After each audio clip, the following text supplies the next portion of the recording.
Magandang gabi sa inyo lahat, mga minamahal na kapatid, mga kaibigan, mga kasama.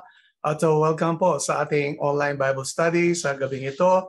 Nawa ang patuloy na pag-iingat ng ating Diyos sa siyang sumaatin at ganoon din ang makalangit ng pangunawa ang igawad niya po sa bawat isa. Welcome po sa ating mga kasama sa Zoom, ganoon din po sa ating Facebook Live. At sa lahat ng makakapanood po nitong ating presentation sa ating pong YouTube channel sa mga darating na panahon.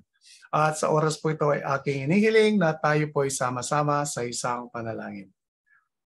Ama naming Diyos na nasa mga langit, sa pangalan po ng aming Panginoon Hesus, kami nagpapasalamat sa isang pribileyo na naman na kami po ay makapag-aral ng inyong mga salita.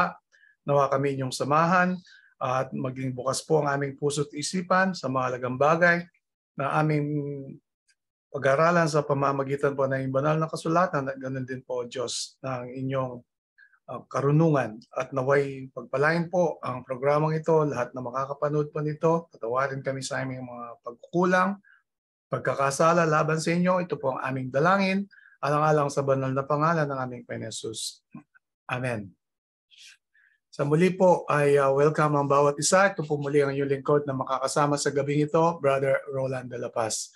At sa gabi po ito tayo ay mag-aaral ng isang serye. At ito po ay kinamagatan po na serye po ng pagpipigil o ng temperance. The Temperance Series, topic 231 po tayo sa gabing ito. At tayo po ay mag-umpisa na sa ating pag-aaral.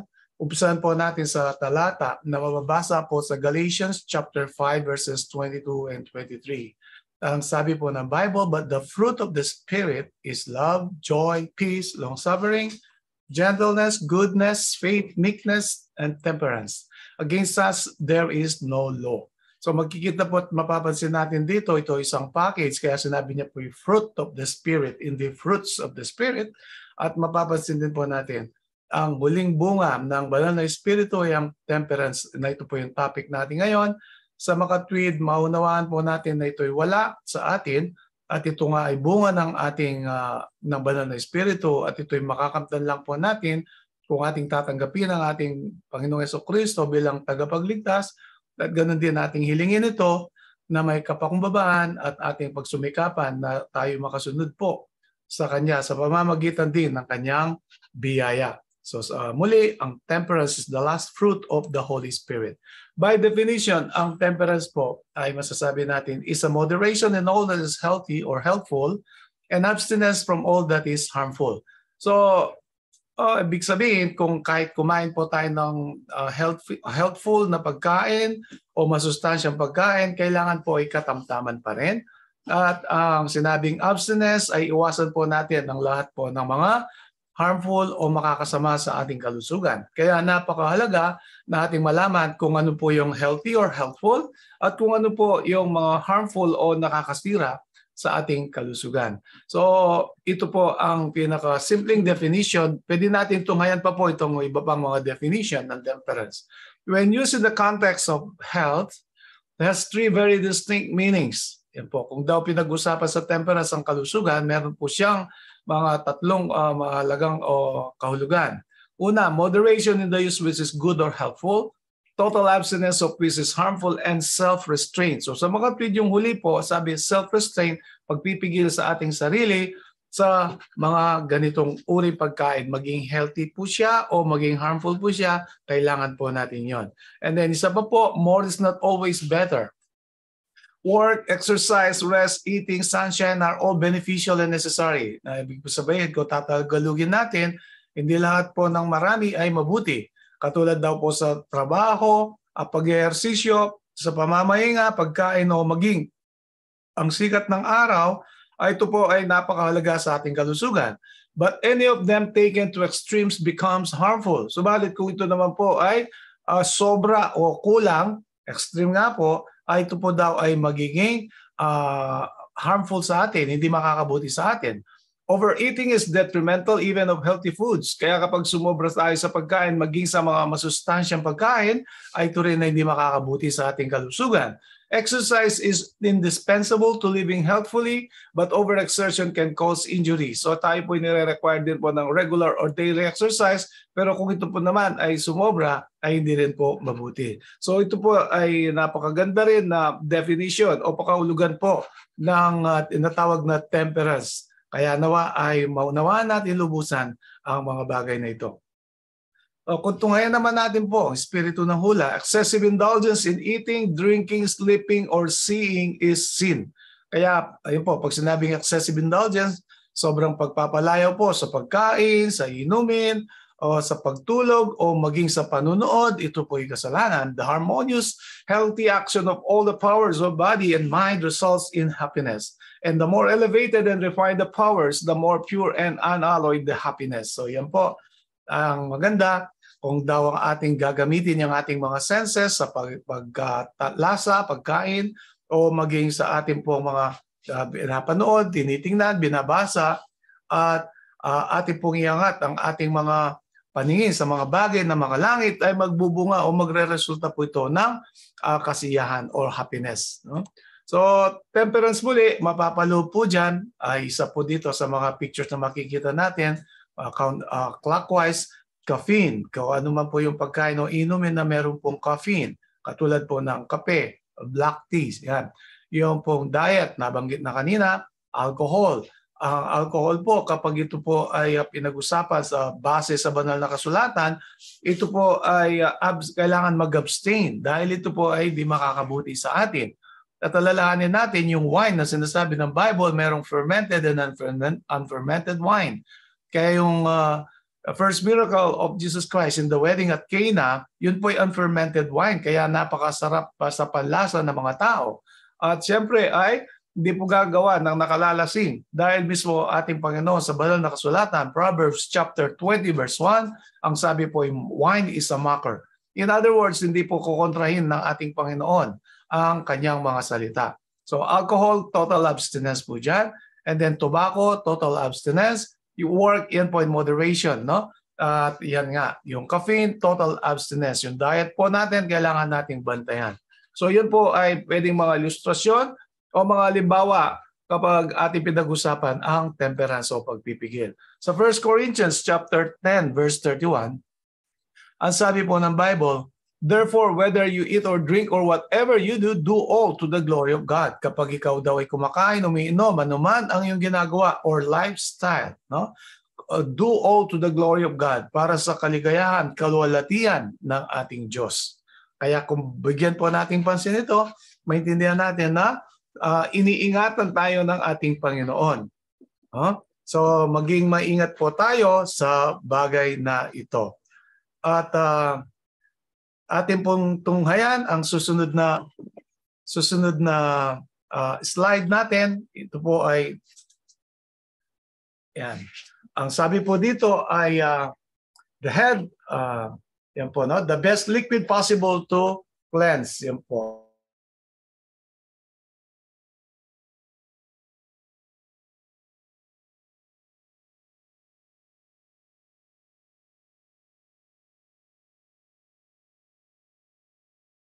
Okay?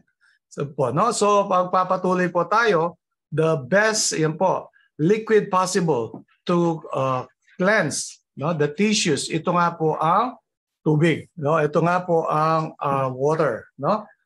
Ito ay napakahalaga, the best beverage na binigay sa atin ng ating Panginoon. Kaya nga po ay napakahalaga na ito ay ating malaman, maintindihan, maunawaan, dahil ito po ay para sa ating pong kalusugan at para din po sa ating katawan na siya rin po ang templo ng banal na Espiritu. So tayo po ay dadako sa susunod na slide. So ang tubig ay wala po siyang calories, no? Wala rin po siyang irritants at wala pong toxins. Maliban na lang kung ito ay ating kukunin doon sa hindi, siyempre yung hindi malinis na tubig, kaya maging maingat din po tayo. And then we have, sabi po ay readily available kahit saan makakabili tayo, siyempre at makakahanap po tayo. And then yung po tinatawag na cheap, mura po siya. Hindi po siya mamahalin na inumin, hindi katulad po ng mga ibang inumin na tunay nga po na nakakagulat yung kanilang mga presyo. Kaya nga tubig kumpara sa iba pang mga inumin, ito po ay napakamura at madali po siyang hanapin at ganoon din ay wala po siyang irritants. Sabi nga at walang calories. So dadako po tayo sa susunod na slide. Ayan. Ang isa pang interesting na bagay na masasabi po natin sa ating manlalalang ng ating Diyos. Ang katawan ay siya po ay binubuo po ng 70% ng water, no? At ang muscles natin, merong 75% ang pangangailangan niya nga ng tubig. At ang ating isip o brain, ito po ay 85%. And then we have the bones, no? Kaya yung pong ating mga buto, kahit ito po ay calcified tissue, kailangan niya pa rin po ng water.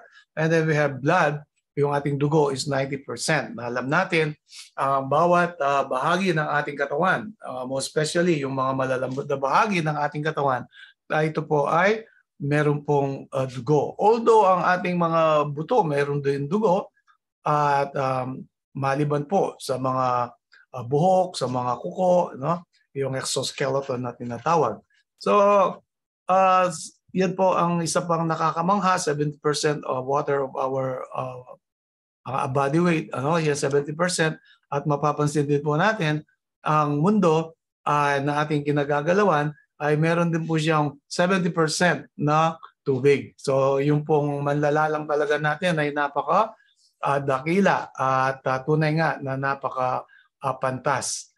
Kaya mahalaga po na ito ay ating palaging tutunghayan at ating maintindihan na kung paano dinisenyo ng ating Diyos ang ating katawan na nangangailangan po, no, ng tinatawag po na 70% ng tubig o replenish natin na 70% na tubig kung paano niya nga niya dinisenyo ang sanlibutan pong ito.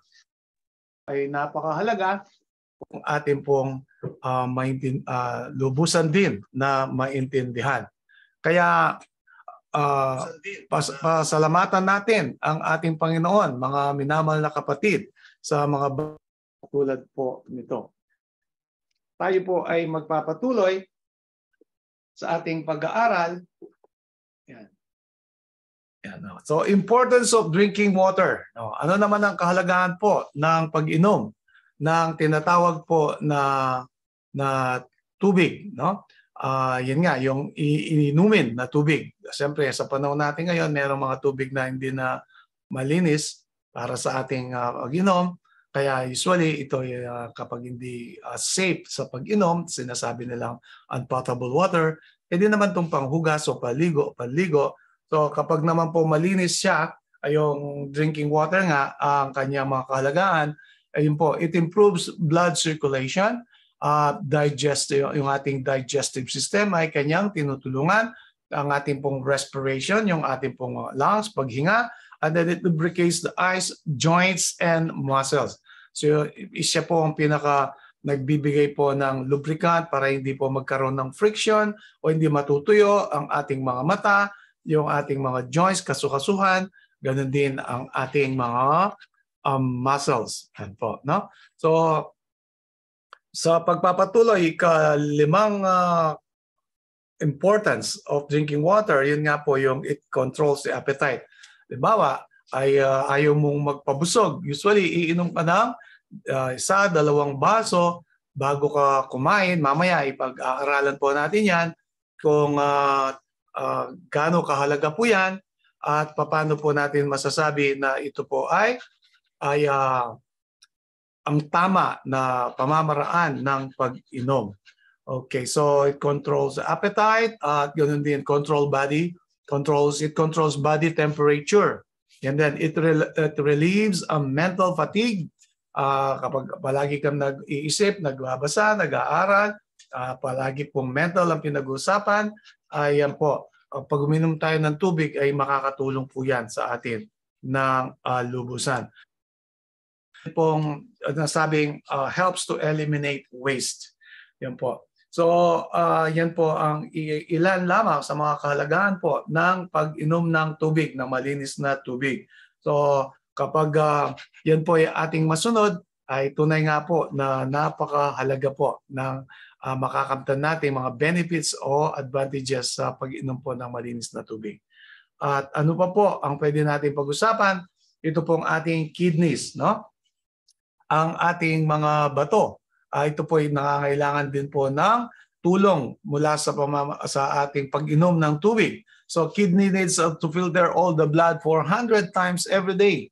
Kaya tulungan din natin ang ating tubig, lalo na kung ang kinakain natin ay maalat at yung tinatawag po na maraming mga sangkap o yung mga chemicals, ayan po ay talagang kailangan natin ng tubig para matulungan po natin na mag-filter yung atin pong mga kidneys o yung ating mga bato. Okay, so ngayon ay isang maaring katanungan na pwede nating isipin ay how much water do you need? Gaano karami po ang tubig na kailangan natin? So ito po ay isang ayon sa mga dalubhasa sa kalusugan. Ito po ay generally para sa mga healthy na tao, lalo na po pag sila'y adults. Mamaya meron tayong table para makita natin ang iba't ibang mga edad o para sa kanilang water intake. So dito po makikita natin sa babae na healthy ay 2 liters, no? Or 2.1 liters or more or less 2 liters of water daily o kaya po ay 8 cups of water each day. So sa lalaki naman ay 2.6 liters. Kung active naman po ay pwede po siya na hanggang 3 liters. At o kaya po yung masasabi natin na 10 cups of water daily. O 10 cups o kaya po yung glass. Usually yan po ang ginagamit nating measurement. So gaano karami po yung glass of water. No? So ito po ay makikita natin, ang sukat po niyan ay 250 ml. 250 ml po ang standard na size po ng tinatawag nating glass o kaya po ng tinatawag po natin na cup. At para po naman ay maging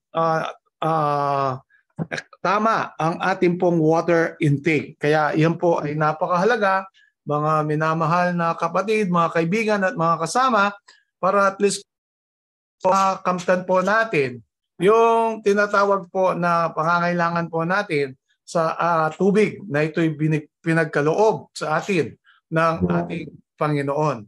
Kaya ay nawa ay ito po ay magbigay din sa atin ng paalala na ito po ay napakahalaga para sa ating pong kalusugan, sa ating pong pangangatawan at marami pang iba.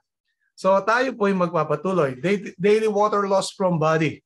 Kaya kung papansinin natin bakit kailangan natin uminom ng sapat na tubig, dahil merong nawawalang tubig po sa ating katawan. Ito nga po, no? Sa ating pag-ihi, 5.5 glasses po sa isang araw. Kaya kapag tayo huminga, kaya meron pong 3 glasses. Dahil nga, kailangan mong huminga every now and then. Kaya pag huminga ka, lagay mo yan po sa salamin o sa harap na salamin, makipapansin natin merong moist dahil merong lumalabas na tubig po sa atin. And then yung ating pagpapawis, no? 3 glasses, depende po yan sa ating activities. Lalo na pag mainit, kailangan na mas marami pong tubig na tayo iinom. And then stool siya, yung ating dumi, ay 1/2 of glasses o 1/2 glass. So kung tayo po ay merong loose bowel movement, siyempre po mas marami po ang output ng ating tubig sa ating katawan, na kaya kailangan ay bantayan po nating mabuti ang mga bagay na ito.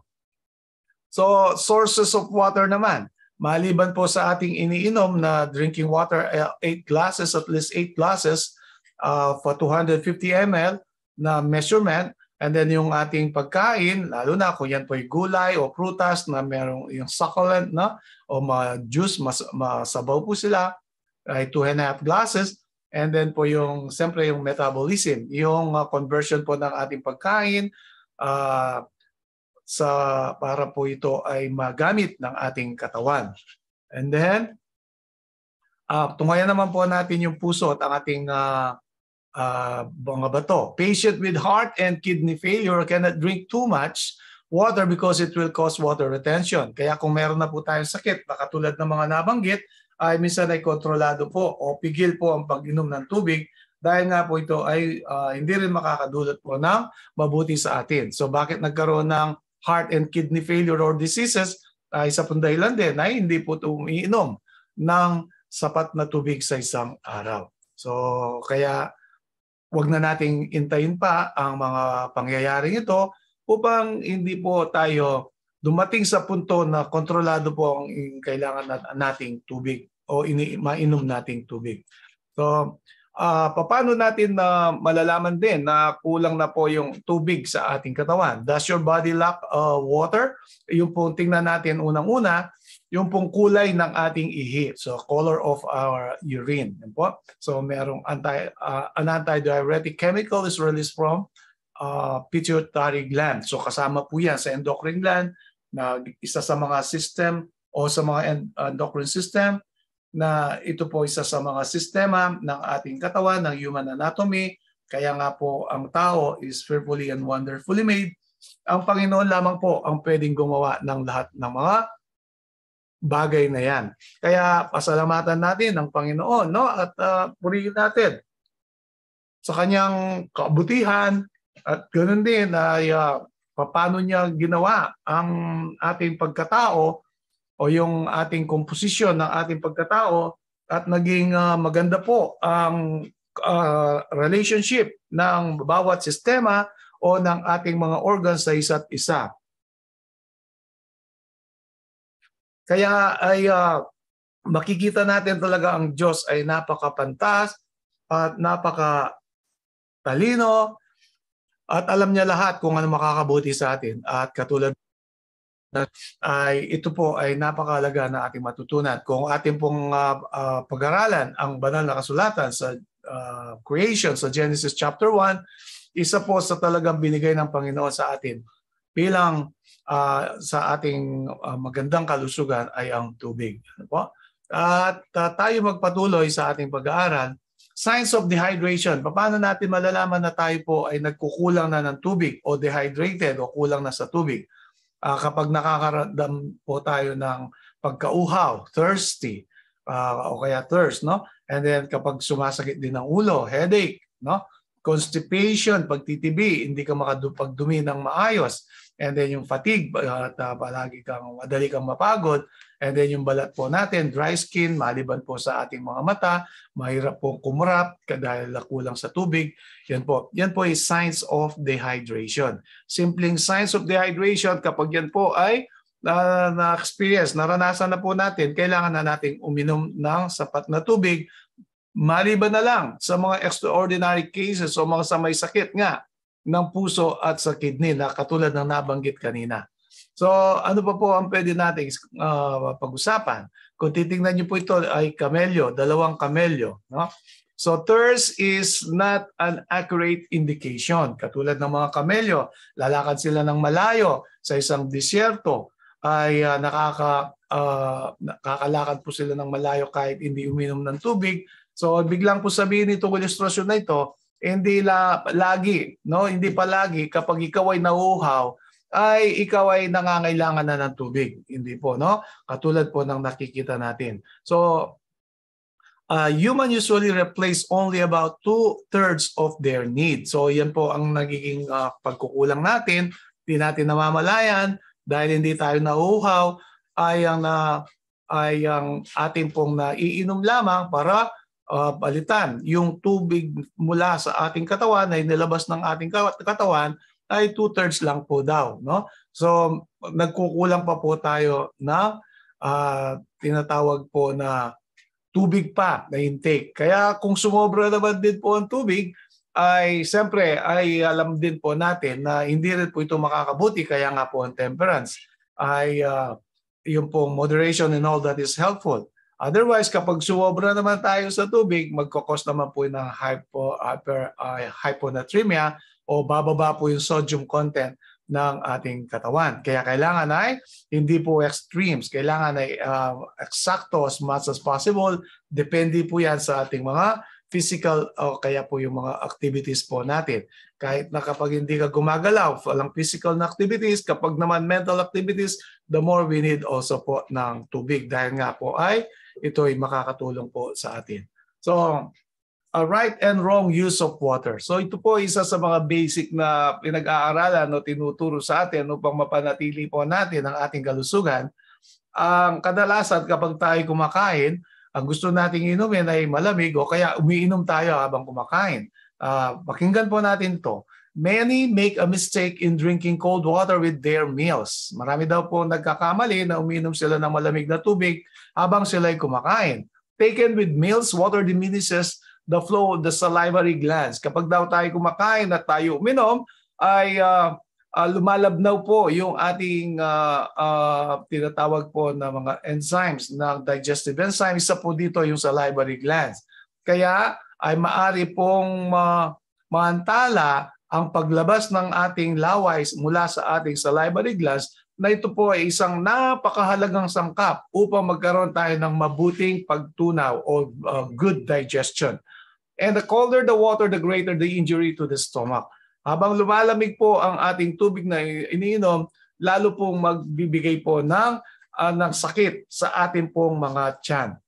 So ice water or ice lemonade drunk with meals will arrest digestion until the system has imparted sufficient warmth to the stomach to enable it to take up its work again. So yan po ang sinasabi po dito na kapag tayo umiinom, kapag tayo kumakain, wag po tayong iinom, no?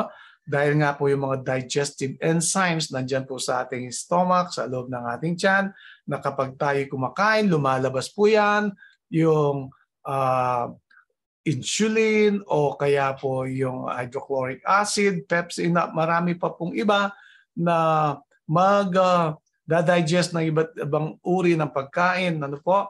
Yan po ay napakahalaga na hindi po yan maging malabnaw.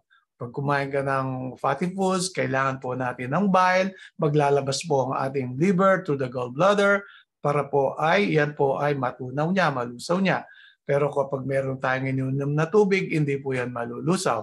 At mas matagal. Actually, kung malulusaw man, mas matagal po siya. No? Kaya kung kumakain naman tayo po ng protina, yan. Kailangan din natin ng proteolytic enzyme. At kung kumakain din po tayo ng carbohydrates, yan po, no? Kailangan din natin ng salivary amylase. Yan po mga digestive enzymes po yan. Na kapag tayo sinabayan po natin yan ng tubig, lumalabnaw po ang sangkap, tumatagal ang digestion, o kaya po ay magkaroon din ng indigestion. Kaya the right and wrong use of water, ito ay napakahalaga, very basic, pero ito po importante at epektibo pong pamamaraan. So ito pa po, kapag pinag-usapan po yung tubig, kapag extreme nga, malamig, ito naman po ang mainit. Hot drinks are debilitating, nakakapanghina po ang pag-inom ng mainit na tubig. Bakit po? Ang ating tiyan ay merong 37 degrees na temperatura. Kapag sobrang init, kailangan niya po mag-exert ng effort para ma-neutralize niya po yung init na yun at gawin niyang 37 degrees. Kapag malamig naman po, ay ganun din po. No? And besides, those who indulge in their use become slaves to the habit. Kaya pag palagi tayong uminom ng mainit, ay magiging alipin daw po tayo ng gawin na yan. Food should not be washed down. No drink is needed with meals. Eat slowly and allow the saliva to mingle with the food. The more liquid there is taken into the stomach with the meals, the more difficult it is for the food to digest. Yan po. Lalong humahaba po ang digestive process. For the liquid must first be absorbed. Yan po. Mauuna daw po ang sabaw o tubig na kailangan sipsipin ng ating tiyan bago po sa semi-solid or solid food na ating nakain. But if anything is needed to quench thirst, pure water, drunk some little time before or after the meal, is all that nature requires. Never take tea, coffee, beer, wine, or any spirituous liquors. Water is the best liquid possible to cleanse the tissues. Yan po ang napakagandang tip para mapanatili po natin ang magandang kalusugan, lalo na po yung digestion po natin. Alalahanin natin kung ano yung ating kinain, ito po ay magiging bahagi ng ating katawan, magiging dugo po yan. Pero sinasabi po sa ating pag-aaral, gaano ba po yan ka-healthy yung kinain natin, pero kapag tayo po ay hindi natin ginuyang mabuti, siya po ay partially or half digested, mabubulok lang po yan, madedecompose po siya. Kahit pawansanas pa yan, kahit ano pa pong masustansyang pagkain po yan. At hindi lamang po yan, yung tubig na binigay sa atin ng ating Panginoon upang tayo po ay magkaroon ng magandang kalusugan kapag sobrang init naman, sobrang lamig naman, o kaya kapag tayo kumakain ay umiinom, magbibigay din po sa atin ng problema yan balang araw. So kailangan, ang sabi po dito, bago kumain o pagkatapos kumain, ilang minuto o ilang oras, pag-uusapan po natin yan. Okay, so 1 hour, 1/2 hour before. No po? So halimbawa, breakfast. Makikita po natin dito sa ilustrasyon ay 2 glasses. Kaya kung gusto na nating uminom, bago po sa ating almusal ay 1/2 hour. Pwede po tayong uminom ng 2. So makikita natin dito paano natin mako-consume yung at least 8 glasses of water. Yan. So 2 glasses 1 hour before breakfast, o kaya po ay 3 glasses before lunch, o kaya po ay 3 glasses before dinner. Kung gagawin naman po natin ng after, yung pong ating breakfast, after breakfast, ay maghintay po tayo ng 1 hour o 1 oras bago tayo uminom, dahil nga po yung process ng digestion ay ito po ay kailangan bigyan ng sapat na panahon. Dahil nga yung sangkap na mga digestive enzymes kasama ng ating kinain. Kaya yung ating pagkain, the more na complex yung ating kinain, maraming sangkap, maraming bahagi ng ating katawan ang kailangan maglabas ng kanilang mga enzymes. Katulad nung kung matatamis, kailangan ng insulin. Yun nga, nasabi ko kanina, kapag ito po ay yung pong matataba, kailangan po natin ng bile to break down fats into fatty acids, no? And then kung proteolytic enzyme para maging amino acid, and so on and so forth. So kapag po bago kakain, kailangan ay 1/2 hour bago kakain, iinom na po tayo. Pagkatapos kumain, kailangan nating maghantay ng 1 oras. Kaya minsan ang tinatanong, paano kapag nabulunan ka? Kaya tayo nabubulunan kasi nagmamadali tayong kumain. O kaya tayo ay nagsasalita, nagkukwentuhan kung ano ang ating pinag-usapan kapag tayo kumakain. Na ito po isang mahalagang bagay o bahagi ng ating pagkatao o yung ating pong kalusugan. Kaya yung pagkain kailangan ay maganda rin po yung ating environment, hindi maingay, hindi magulo, walang nag-aaway, nguyaing mabuti. Kapag yung kanin ay tumatamis na ang kanyang lasa, doon pa lang po siya half digested, no? Pero kapag hindi po siya nagbabago ng lasa, ibig sabihin hindi pa po siya nalulusaw mabuti. Hindi, kung sasabayan natin ng tubig yan, meron pong mga tao habang kumakain, inom ng tubig. Subo, kain, tapos nguya ng konti, iinom ng tubig. Sila po yung palagi indigested. Palagi may mga sakit sa ulo, sakit sa tiyan. Sila din po yung mga madalas na nagiging slave o alipin po ng gawi na ito. Yan. So tayo po ay magpapatuloy. Cold water naman, malamig na tubig, pagpatuloy natin.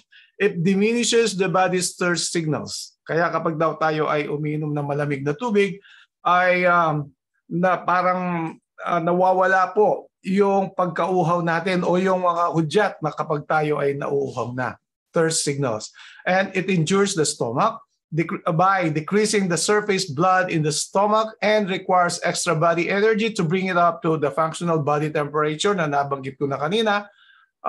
Yan po, pag sobrang init, sobrang lamig, kailangan ng ating tiyan ay makuha niya po yung tamang temperature na 37 degrees bago po makapag-function for digestion. And then it shuts down the digestion kapag tayo ay uminom ng malamig na tubig. Bagamat ay meron pakiramdam na nasasarapan ka, pero yun po ay pakiramdam lang. Pero sa katunayan sa ating tiyan, nahihirapan po yung ating digestive system.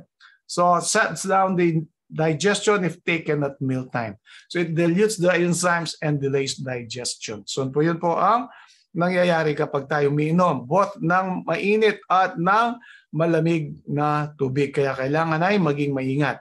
Ang isang tanong po, paano naman kung sabaw? Meron tayong pagkain, may kanin, may ulam. Generally, sa mga Pilipino, although sa mga Europeans or Americans, meron din silang mga soup, no? O sopas, ay ang pagkain po dyan, of course, ay kailangan din po natin, lalo na kung ito'y thick soup na halaga po yan, ay kailangan din po natin sabayan ng pag-nguya upang lumabas po yung laway sa ating mga salivary glands upang makatulong din po sa ating pantunaw. Kaya kahit po yan ay liquid, kailangan po meron siyang kasamang saliva para po to promote good digestion, no? Kaya mahalaga rin po yan. Kaya siyempre, pag sabaw, konti lang po. Sa bagay, sabaw nating sinasama, hinahalo o sinasabay sa ating mga meals ay usually po ay mga kaunting sabaw lang o kaya malalapot po na sabaw. Kaya ingatan po natin na makasunod po tayo sa mga tips po na ito upang maging magandang kalusugan. So tayo po ay magpapatuloy sa ating pag-aaral. Okay, so fluid loss. Ito naman po ay nagsasabi kapag tayo po ay umiinom yan ng alcoholic beverage katulad po ng beer, ng black tea, o kaya po ng soda, o kaya po soft drinks, carbonated soda, o kaya po ay yung tinatawag na mga artificial juices, ay lalo pong maraming nawawalan po tayo ng tubig o liquid. So yung mahilig sa mga ganitong klaseng inumin, diet na mga soda, ay ganun din po. Siyempre ito po ay binubuo po ng aspartame na hindi po na natural na sugar din po yon, at ito po ay chemical. So sa mga ganitong klaseng inumin, as extra calories po ang mai-intake po natin. Kaya kung ikaw ay medyo maingat sa iyong timbang at umiinom tayo ng mga ganitong klaseng uri ng mga inumin, ay lalo po tayong tataba o lalaki yung ating timbang, tataas yung ating timbang.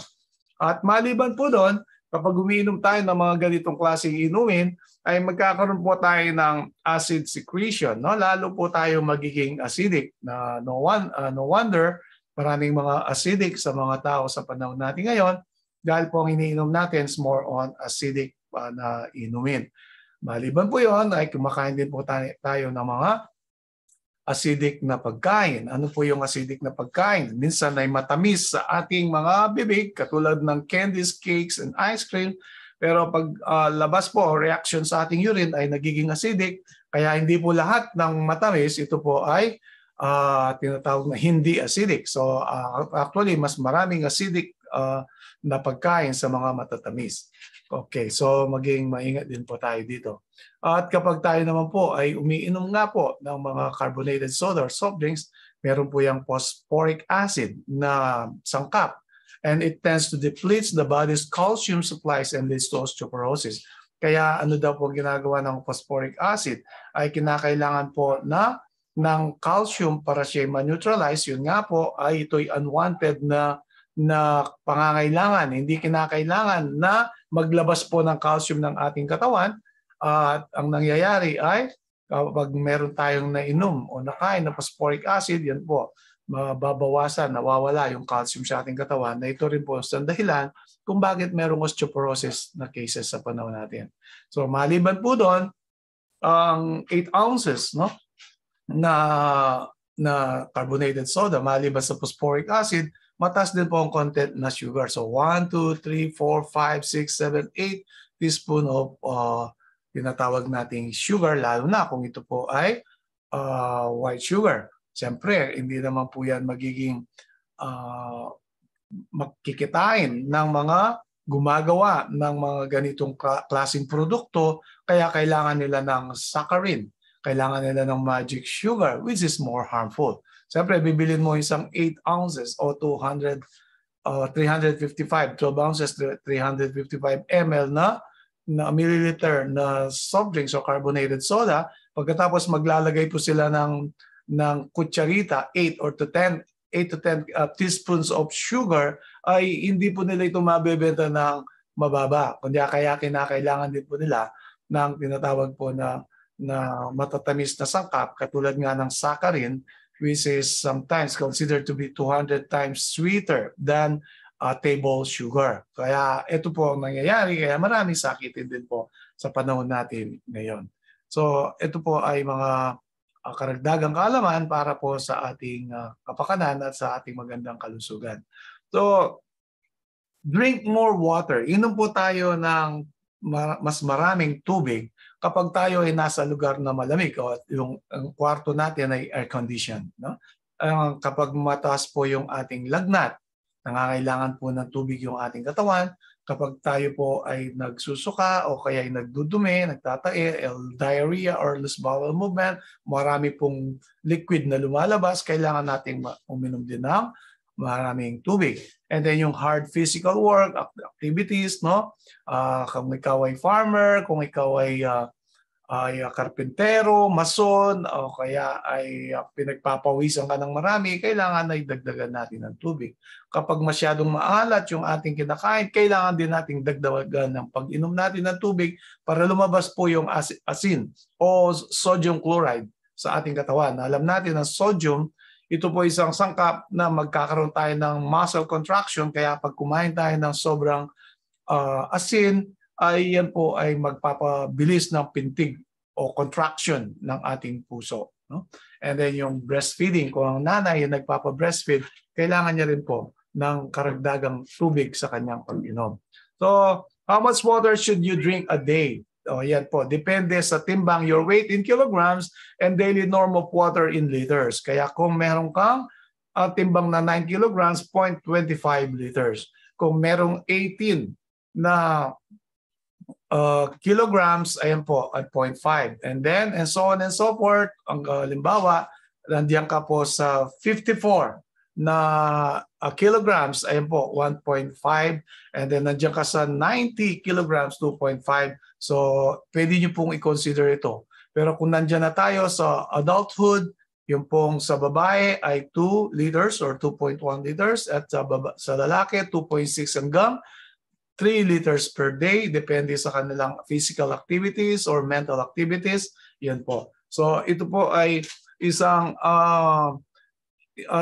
table na makikita po natin sa mga health specialists. So pwede nyo rin po i-consider ito. So merong kasabihan, 5 glasses or cups to stay alive, 8 cups or glasses to feel great, and then 10 to rejuvenate. So yun po ang mga tips na pwede nating ipag-usapan sa gabi pong ito. So isa pong eksperimento sa Harvard's experiment on athletes, ito po sinasabi, kung mga athletic po tayo, so drink 1/3 more beyond desire, and then yung pong tabulation natin ay makikita natin po dito sa bandang kaliwa. So then po ay yung pong pag nauuhaw tayo ay kailangan po nating uminom, no? Yan po ang naging experimentation ng Harvard University. So water helps prevent and relieve of body fatigue. Kaya kapag napapagod ang ating katawan, ay po nakakatulong ang tubig. So body need 1/3 more water than when thirsty. Yan po, no? So lalahanin po natin yan. Kaya kahit hindi tayo nauuhaw, kailangan pa rin po natin na uminom. The moment na tayo nauuhaw na, kailangan na po nating bantayan. Huwag natin pabayaan na tayo ma-dehydrate dahil ito po ay mayroong malaking epekto sa ating katawan. So Revelation chapter 21 verse 6.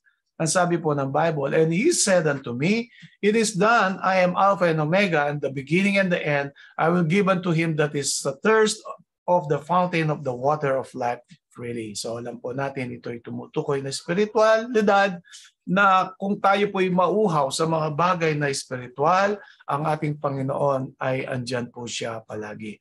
Kaya sana ay hindi lamang sa tubig na physical or literal tayo mauhaw, kundi maging sa katuwiran at sa mga bagay na makalangit, tayo rin po ay mauhaw. Dahil andyan ang ating Panginoon is willing to give us the water of life or the fountain of water of life freely. Andyan po siya palagi. So ang Diyos na lumalang sa atin na meron tayong 70% of water sa ating katawan at ang buong sanlibutan na ito, ang mundo, ang earth na meron pong 70% of water ay napakapantas. At alam po natin ang relationship ng kanyang creation at sa kanyang mga creatures, ito ay napakahalaga din. Yung tinatawag na the law of creation. So ito po ay atin pong bigyang pansin upang mapanatili po natin ang magandang kalusugan. So dito po nagtatapos ang ating unang serye sa ating pag-aaral na Temperance the Series. So nawa ay patuloy po nating tunghayan ang programang ito. Nawa rin ang ating napag-aralan ngayon ay magbigay po sa atin ng karagdagang kaalaman at magsilbi po paalala para mapangalagaan po natin ang katawan na siyang templo ng ang banal na Espiritu. Ito po ay pag-aari ng Diyos at hindi natin pag-aari. Tayo po ay magwawakas sa isang panalangin. Ama naming Diyos na nasa mga langit, sa pangalan po ng aming Panginoon Kristo, kami nagpapasalamat sa pagkakataon na pinagkaloob niyo sa amin at kami po ay nakapag-aral ng inyong mga salita patungkol po sa pagpipigil na siya pong huling bunga ng banal na Espiritu. Tulungan niyo po kami na ito ay isa kabuhayan upang sa ganun po, Diyos, ay manatili po ang aming magandang kalusugan at lalo higit ay aming maibalik po sa inyo ang kalwalatian. At nawarin kami ay bigyan ng pagkauhaw sa mga bagay na espiritual at na kayo po ang pinanggagalingan ng sibol ng buhay na aming hinahangad hanggang sa makamtan po namin ng buhay na walang hanggan. Mahabag po kayo sa amin, patawarin kami sa aming mga pagkukulang, pagkakasala laban sa inyo at nawarin ay inyong dinggin ang aming dalangin. Pagpalain niyo po ang aming mga kasama, viewers at mga participants at ganoon din po ang programang ito. Ito po ang aming dalangin, o Diyos, inyong dinggin. At ingatan niyo po kami sa anumang uri ng kapahamakan, pagkaloob niyo sa amin ng magandang kalusugan upang patuloy po kaming makapaglingkod sa inyo. Alang-alang po lahat sa matamis at banal na pangalan ng aming Panginoon Jesus. Amen. At dito po nagwawakas ang ating programa sa gabing ito. Ito po inyong lingkod, Brother Rolando Lapas, na muling nagsasabi at nagpapaalam na stay safe and God bless everyone hanggang sa muli po nating pag-aaral. Bye-bye po.